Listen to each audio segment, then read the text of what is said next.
Welcome to the deep dive, where we cut through the noise and get straight to the core of what you need to know about the most fascinating advancements shaping our world. Hello. Today, we're plunging into a topic that's, well, it's not just quietly, but profoundly shaping the future of artificial intelligence. Uh-huh.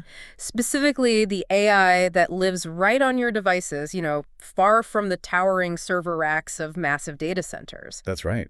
Our world's insatiable hunger for smarter tech, for AI that's everywhere from your smartwatch to your, maybe, autonomous vehicle. It's exposed a fundamental tension in hardware design. That tension, how so? Well, we want AI that's fast, powerful, and maybe most critically, incredibly energy efficient. Right, that battery life problem. Exactly. And currently, there are, well, two very different paths people try to take to achieve that. Okay, so path number one, that's digital, right? Yeah, digital chips. The undisputed champions of modern computing. They're robust, reliable, incredibly precise with their clear zeros and ones. They've powered pretty much everything we use. Smartphones, laptops, supercomputers. Totally. But all that precision, all those, discrete binary operations, they come at a significant energy cost, especially as AI models get bigger and more complex. They just get hungrier. And the other path. And then there's analog computing. For decades, this has been the tantalizing, almost mythical promised land for efficiency. Mythical sounds about right. It always seemed just out of reach. It kind of was. Imagine processing information using continuous signals, leveraging the actual physics of the components. It offers this potential for immense computational density with far less power. So, amazing efficiency, but it's been a bit like chasing a mirage, yeah.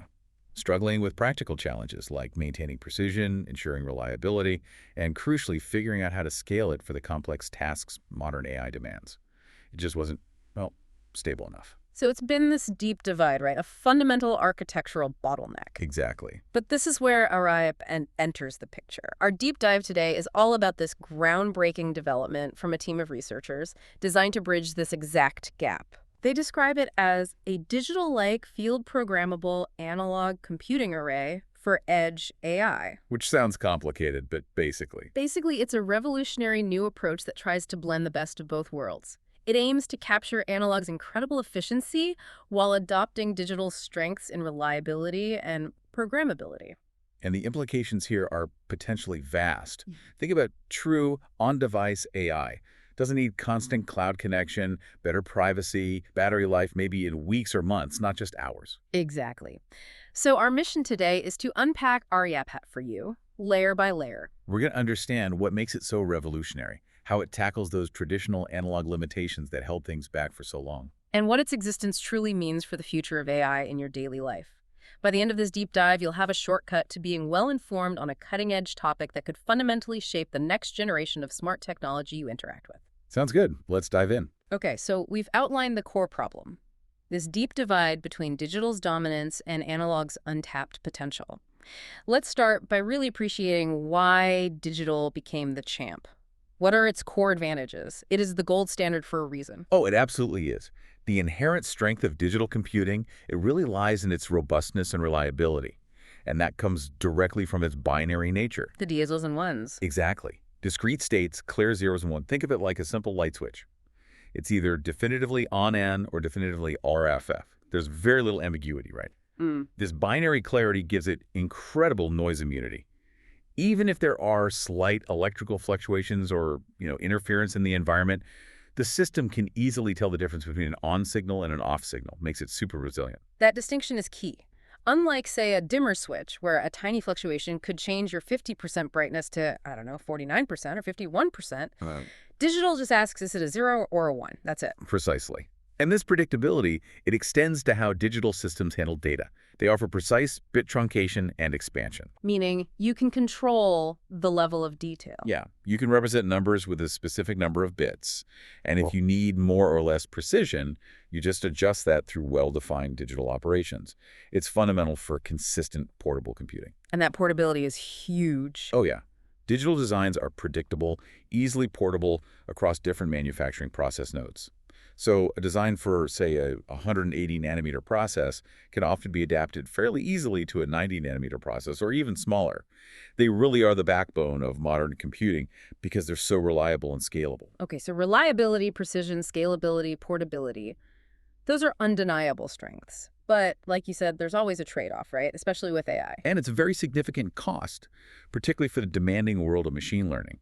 All that digital clarity, every single one of those precise zeros and ones, it translates directly into high energy use. Every flip of a switch costs something. Exactly. To maintain that level of computational density and accuracy for these increasingly complex AI algorithms, digital chips consume a lot of power. We're talking vast amounts of data constantly being moved, stored, processed, and each binary operation, however small, requires energy. It adds up fast. How fast? Are there numbers on this? Well, research, like some insights from IBM research, has suggested that analog AI holds the potential for maybe a staggering 100x improvement in energy efficiency compared to digital. Wow, okay, 100 times. Yeah. Imagine the implications of that kind of power saving. 100 times more efficient. That's not just an incremental improvement. That's a paradigm shift, potentially. It really highlights the allure of analog computing, doesn't it? It really does. If we could unlock even a fraction of that efficiency, it would be totally transformative for power-constrained devices. AI could be everywhere without being glued to a charger. It certainly would. The theoretical promise of analog is immense. By processing information using continuous signals, voltage levels, current flows, charge accumulation rather than just binary steps, it can perform complex calculations using the fundamental physics of the components themselves. Right, harnessing the natural behavior of the transistors. Exactly. And that offers potential for exceptional computational density and unmatched energy efficiency. It makes it incredibly attractive for on-device AI, where battery life, heat, and size are critical. Like wearables, tiny smart sensors, medical implants. Exactly. Those areas where every little bit of energy saved makes a massive difference. So if the promise is so great, the efficiency gains so, well, eye-popping, what held it back? Why didn't we just build everything with analog chips all along? What were those inherent pain points, those long-standing hurdles? That's the core of the deep divide we mentioned earlier. Analog's allure has always been tempered by some pretty formidable, long-standing hurdles. First and foremost is its inherently approximate nature. Approximate, meaning not exact. Right. Analog computations depend directly on the physical models of the components. You're dealing with continuous values, not perfect zeros and ones, so results are inherently less precise and more susceptible to variations. You just don't get the clean, predictable outcomes of digital logic. So if I'm trying to calculate, say, exactly zero point 0.5, an analog circuit might give me 0.498 or 0.503, depending on stuff. Exactly. Depending on a whole host of subtle factors. And that leads directly to the second major pain point. Extreme vulnerability to non-idealities. Non-idealities, like imperfections. Precisely. Analog circuits are exquisitely sensitive to tiny transistor variations, manufacturing process inconsistencies, noise in the system. Imagine individual transistors on a chip. They're not all perfectly identical. It's like snowflakes, but less helpful. Kind of, yeah. These tiny physical differences, which digital circuits can mostly ignore because they have those noise margins, can drastically alter the behavior of an analog circuit. Temperature changes, voltage fluctuations, even cosmic rays, all can introduce unpredictable noise and drift. Makes analog performance highly unstable sometimes. And unlike digital, which has that buffer zone, that noise margin between a 0 and a 1, analog doesn't have that built-in immunity. It's continuous, so any interference messes with the signal immediately. Exactly. It lacks those critical digital-like attributes. No inherent noise margin, typically limited variable computational precision. You can't easily expand or truncate bits to adjust precision on the fly like you can with digital data. Which makes it hard to tune for different accuracy needs. Right. But perhaps one of the biggest practical hurdles, especially for scaling up to complex systems, was portability and scaling challenges. Analog designs just weren't easily portable across different manufacturing process nodes. Meaning what worked on one type of factory line wouldn't work on another? Pretty much. What worked perfectly on, say, a 180 nanometer process, which uses larger transistors, would often need a complete labor-intensive redesign and recharacterization for a smaller, more advanced 90 nanometer process. This made scaling complex analog systems incredibly hard and expensive. It was a huge barrier. Wow, okay, that's a lot of deep fundamental challenges. So, for our listener, why should you care about these distinctions, the precision, the noise, the manufacturing headaches? You should care, because these fundamental challenges are precisely what have kept that promise of ultra-efficient, truly pervasive AI locked away for so long. Uh-huh. If we can't overcome these hurdles, that future where every device, from your smart glasses to a tiny environmental sensor, is a powerful, low-power AI companion, it stays out of reach. Right. These limitations explain why your phone's complex AI tasks often rely on the cloud sending your data off, using more energy, adding delay, raising privacy concerns, and failing if you lose connection. The goal is intelligence on the device. Exactly. And ARYABHAT is trying to unlock that exact capability by tackling these very pain points head on. Okay, so that sets the stage beautifully. Digital, robust, predictable, but power hungry. Analog, efficient but fragile, approximate, hard to scale. What finally started to bridge this divide? What was the breakthrough? This is where margin propagation, or MP, comes in, right? Margin propagation, yes. MP is a truly crucial framework. It really laid the foundational groundwork for ARYABHAT. It's an approximate analog computing framework, and what it fundamentally allows is for analog circuits to achieve digital-like scaling properties. Digital-like scaling, meaning predictability across different sizes or manufacturing processes. Exactly. This was a monumental step because it addressed one of analog's biggest weaknesses, the inability to scale designs predictably without completely redesigning them. So it's not trying to make analog perfectly precise like digital, but giving it some of those structural advantages, like consistency. That's a great way to put it. One of the most significant aspects of MP and where it gets really transformative is what we call bias scalability. Bias scalability, what does that mean? MP enables this crucial trade-off. It lets designers dynamically adjust the bias conditions of the transistors in the circuit.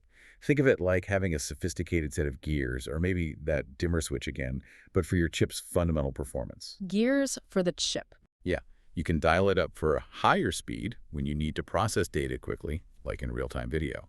Or you can dial it down for extreme energy efficiency when speed isn't the top priority, like in a sensor that only wakes up occasionally. Okay, so you can choose speed or efficiency or somewhere in between. Exactly.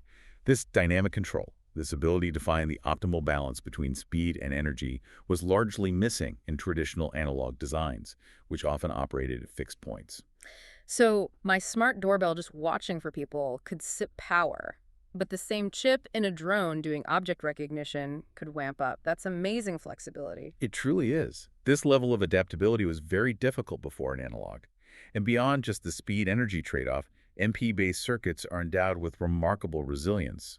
They're significantly more robust to environmental variations like temperature changes, which used to plague analog circuits. And the portability. Crucially, yes. MP makes the design portable across different process nodes.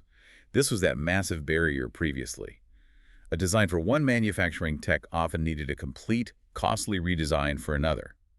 MP started to redefine what analog could do in terms of robustness and the ability to scale to newer manufacturing techs, just like digital. Okay, so margin propagation laid this critical foundation, tackling some big analog weaknesses, but then it evolved further into something called shape-based analog computing, or SAC. That's correct. SAC, shape-based analog computing, is the generalized version of the MP principle. It takes those foundational ideas and extends them significantly. It allows for a broader, more sophisticated set of analog computing modules. And what's special about SAC? What's particularly clever about SAC is its ability to create robust, nonlinear computational shapes. Shapes, like mathematical function shapes. Exactly. These shapes represent the mathematical functions the circuit performs. And they're designed to depend only on the generic, fundamental properties of the transistors themselves, rather than on their specific, sensitive operating points. Ah, okay. So it's not relying on a specific voltage or current being absolutely perfect, which is where traditional analog falls down. It's using the inherent nature of the transistor, making it less susceptible to those imperfections we talked about. Precisely. This makes these shapes inherently reliable and predictable, largely immune to the very non-idealities and variations that plagued analog before. It's like building with standardized, robust blocks instead of trying to sculpt with sensitive, variable clay. That makes sense. And if we connect this to the bigger picture, this progression from MP to SAC isn't just a small step. It's the fundamental, kind of the secret sauce that transforms unreliable, quirky analog circuits into something robust, predictable, and scalable, almost like digital components. It's the leap that makes ARYABHAT possible. Exactly. It moves analog computing from maybe a theoretical curiosity towards a practical, deployable technology. Okay, with that incredible foundation of MP and SAC unlocking analog's reliability and scalability, let's turn to the star, ARYABHAT itself. How does it use these principles to create this digital-like analog machine for edge AI? This is where the architectural ingenuity really comes through. One of ARYABHAT's most innovative aspects is adopting a design philosophy very much like digital field programmable gate arrays, or FPGAs. FPGAs. Those are the reconfigurable digital chips, right? Like a blank slate you can program. Exactly. They're blank canvases of digital logic you can program after manufacturing to do almost any digital function. Yeah. Applying that same idea of field programmable, reconfigurable architecture to analog chips is a genuine game changer. Wow. So you can program the analog hardware itself. Yeah. It means analog chips can now be synthesized and programmed with a flexibility that was previously just for digital. That's a radical shift, like having a universal remote for analog computation instead of a device hardwired for one thing. Precisely. This approach allows for a fully reconfigurable, tile-based modular analog architecture. Think of it like a sophisticated Lego set for analog circuits. Each tile is a self-contained computational block. Modular, so you can arrange them differently. Yes, and this modularity means ARYAB can dynamically adjust its throughput, how much data it processes per second, and precisely configure its energy requirements depending on the task.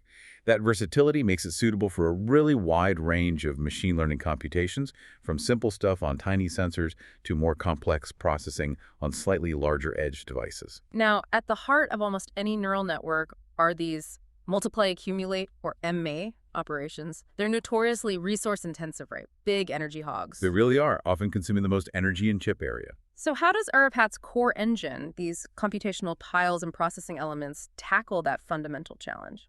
That's where ARYABHAT implements a truly fundamental shift. Traditional neural nets are dominated by these AMSI operations.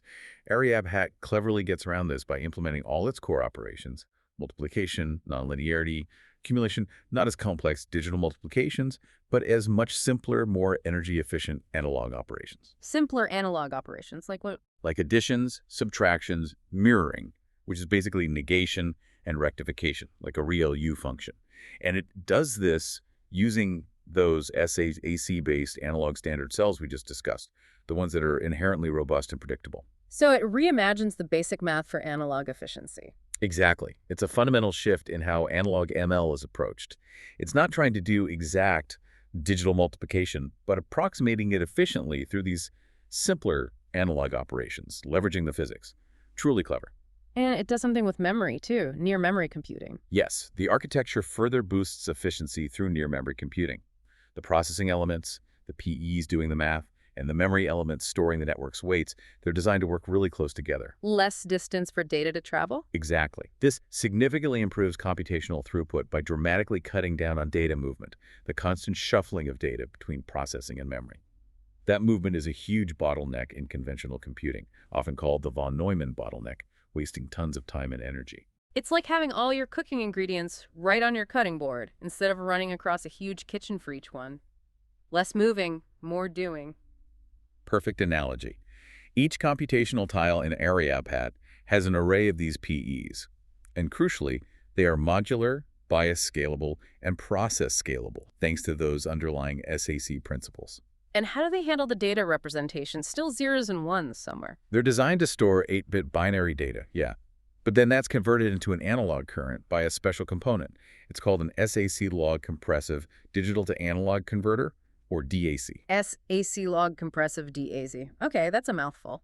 It is, but the key thing is it's not a standard DAC. It converts digital values to analog currents using a logarithmic scale, which is fundamentally more energy efficient for the kinds of nonlinear calculations AI models often do. And you can vary the accuracy. Yes. Critically, the computational accuracy can be varied based on the application's needs by adjusting the number of offsets, or what the researchers call splines, used in the SAC approximation. This gives you direct, fine-grained control over that trade-off between precision and efficiency for your specific AI task. So incredibly clever computational tiles optimized for efficiency and flexibility, but how do they all talk to each other?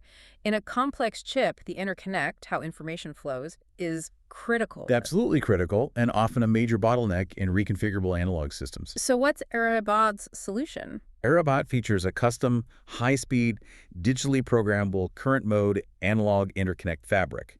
This isn't trivial.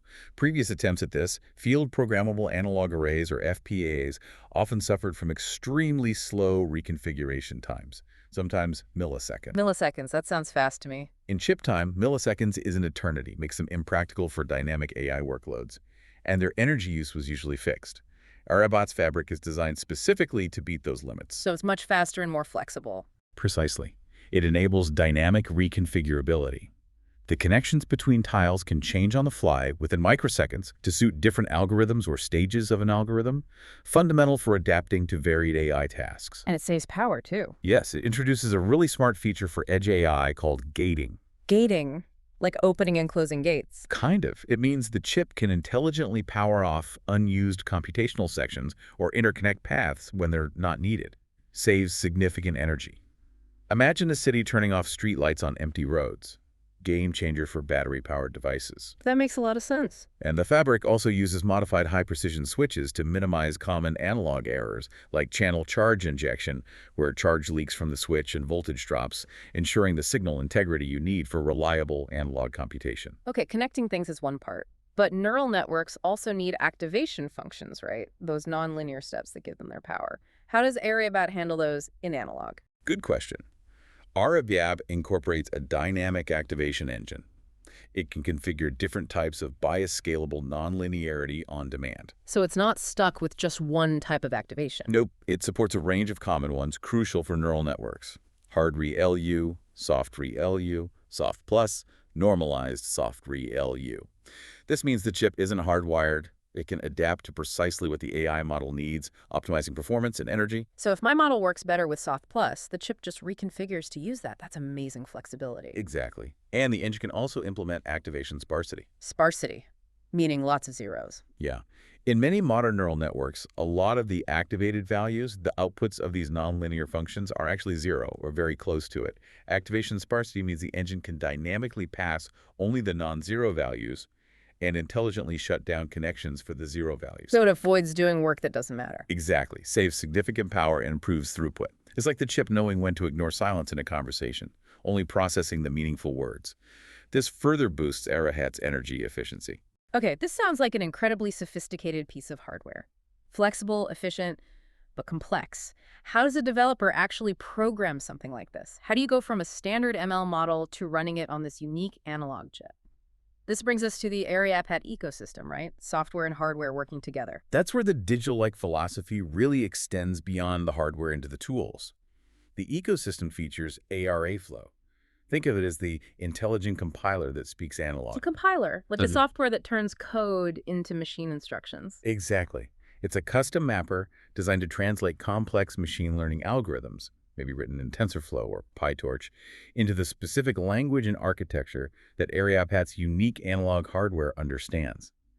This is vital because, traditionally, analog design needs deep, specialized expertise. So ARYAFlow takes my ML model and figures out the most energy-efficient way to run it on ARYABHAT's tiles and interconnects. It's like an expert translator. That's a great analogy. ARYAFlow takes the input libraries, the trained models, plus user specs like desired accuracy, latency limits, or power budget, and then generates optimized firmware binaries. Those are the instructions that program the analog chip. And it's a multi-stage process. Yeah, it's pretty sophisticated. 4 main stages of transformation, carefully bridging that gap between high-level software and low-level analog physics. Okay, let's break those down. Stage 1. First stage is the quantizer. Most ML models are trained using floating point numbers, which have very high precision, lots of decimal places. But ARYABHAT, like many AI accelerators, works better with fixed point values, specifically 8-bit fixed point here.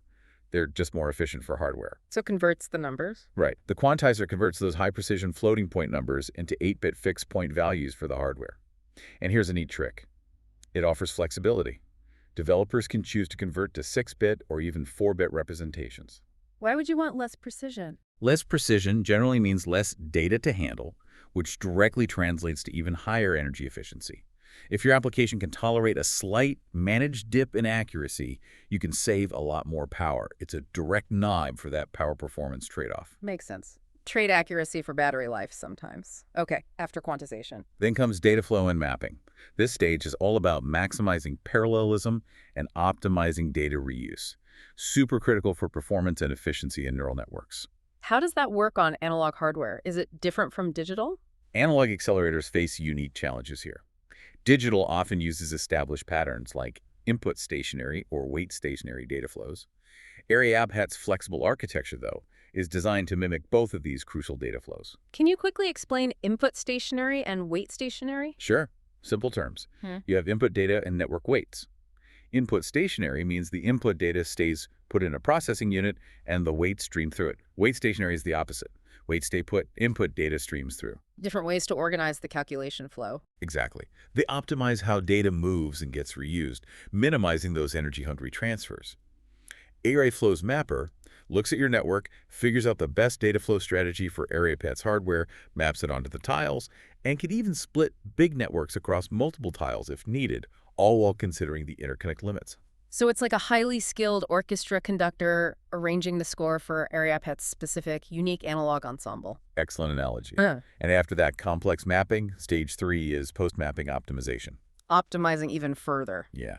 Because even with the best mapping, real hardware has quirks, tiny circuit mismatches, variations, nonlinearities not perfectly captured in the models. This optimizer stage fine-tunes the mapped architecture on the chip to account for these imperfections. On the chip itself? How? It uses those SAC approximations to correct for observed issues and can even recommend a slight retraining of the original software model. It's called hardware-aware training.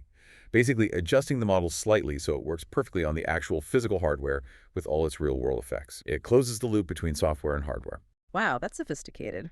Blurring the lines between software and the physical chip, and the final stage. The final stage is the runtime generator. This produces the final, specific binary patterns. These are the low-level instructions controlling everything. Which activation functions to use, the scaling magnitudes for operations, how the interconnect is configured for each network layer. The actual commands for the chip. Exactly. All meticulously synchronized with the chip's clocks.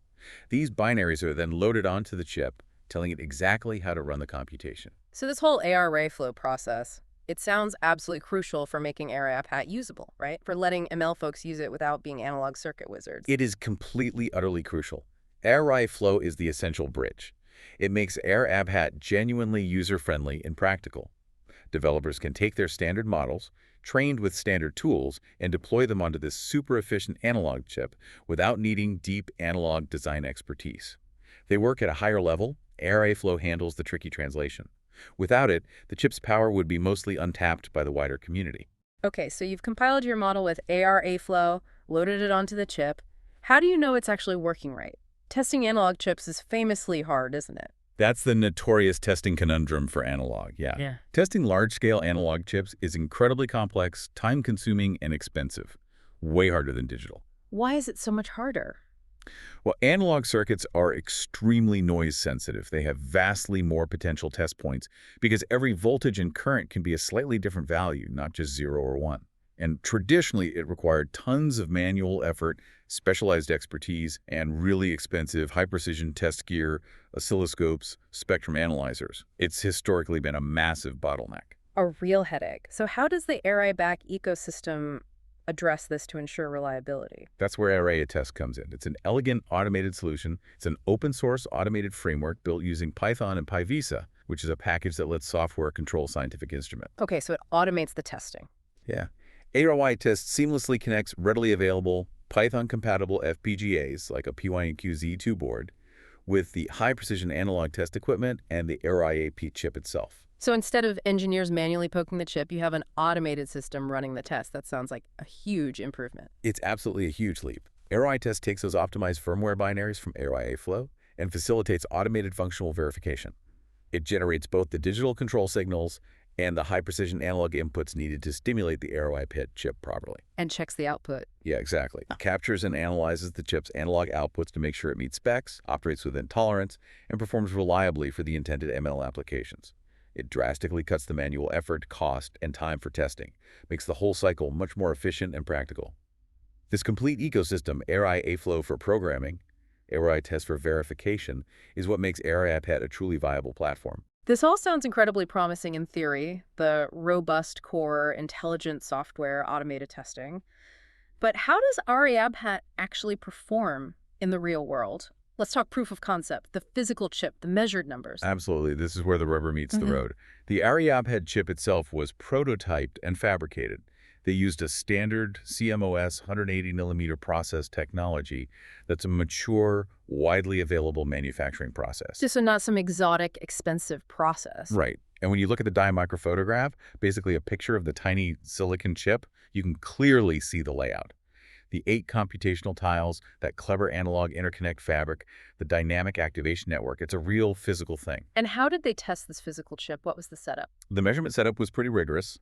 The ARYABHAT chip was mounted on a custom IC test board, a PYNQ Z2 FPGA board controlled by Python via ARYATest, handle all the digital communication. And for the analog side. They used high-precision analog test equipment, specialized voltage and current sources, sensitive multimeters, oscilloscopes interfaced directly with the chip to measure its analog performance accurately, all orchestrated automatically by ARYTest for precise, repeatable measurements under different conditions. Okay, let's get into the performance details. You mentioned the SAC computational tiles were versatile. How did that show up in the measurements?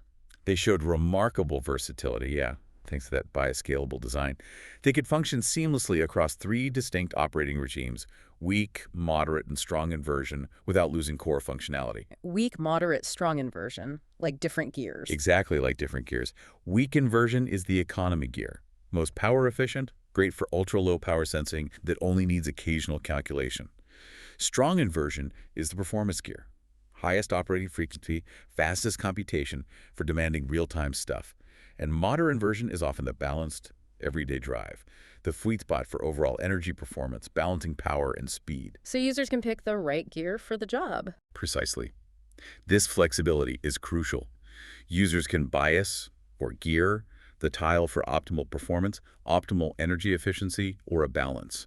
Makes it exceptionally adaptable for different edge AI applications. So it's not one size fits all. It can be tuned dynamically. That's powerful for constrained devices. Yep. What about the interconnect fabric, the chip's communication network? How efficient was that? The analog interconnect fabric also showed excellent efficiency and scalability, critical for complex multi-tile setups. As you'd expect, moving from weak to strong inversion increased both power consumption and operating frequency. But what about scaling as you use more connections? That's the key finding.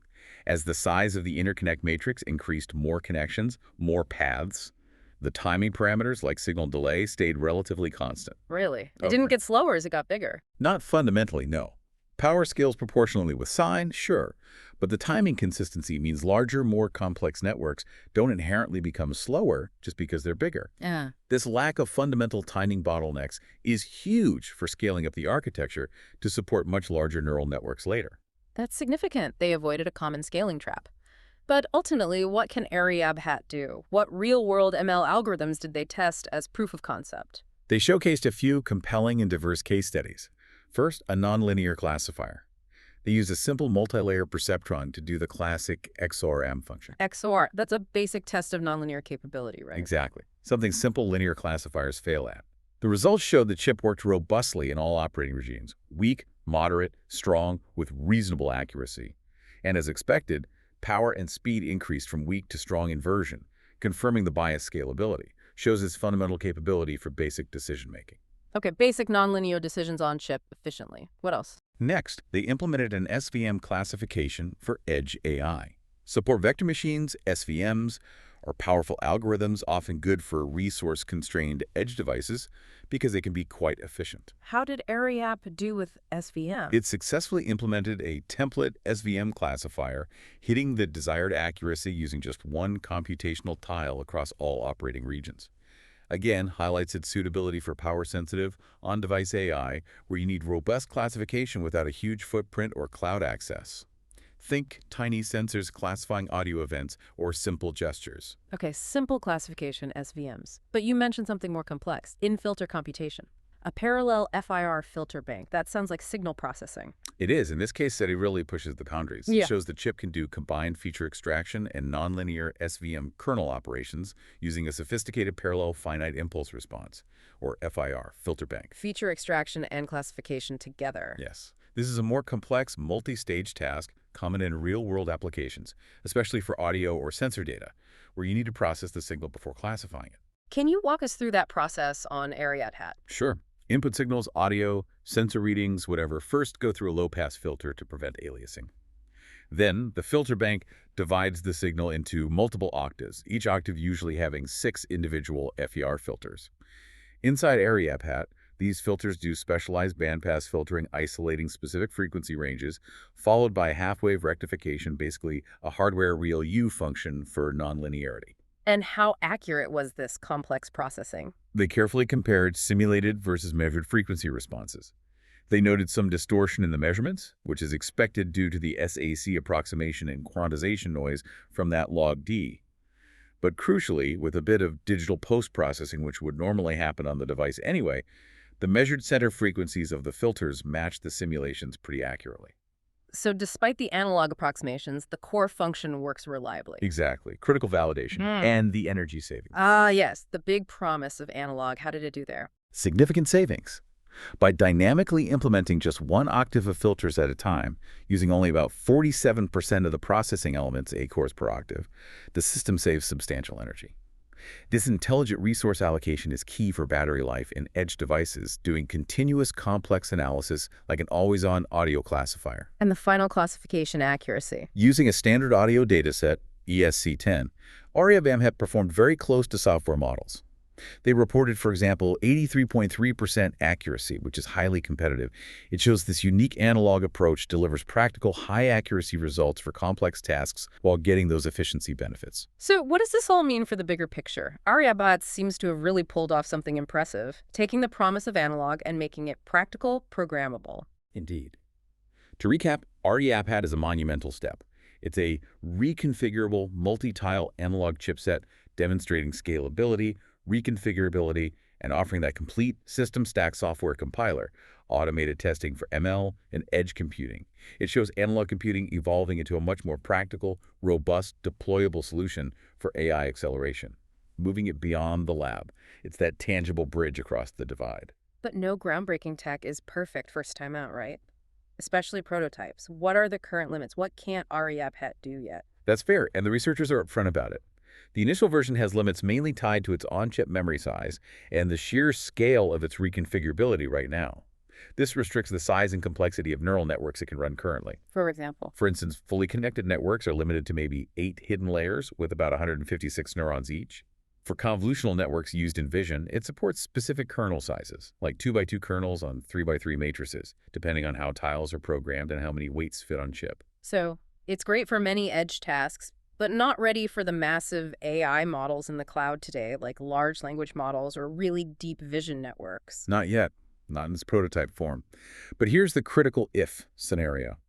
The researchers emphasize that if the chip had more resources, significantly more memory, more tiles, broader interconnect bandwidth, its underlying architecture is versatile enough to support much larger MLAI algorithms, including more complex deep networks. Ah, so the core design isn't the bottleneck, it's the current resource allocation in this specific chip. Exactly.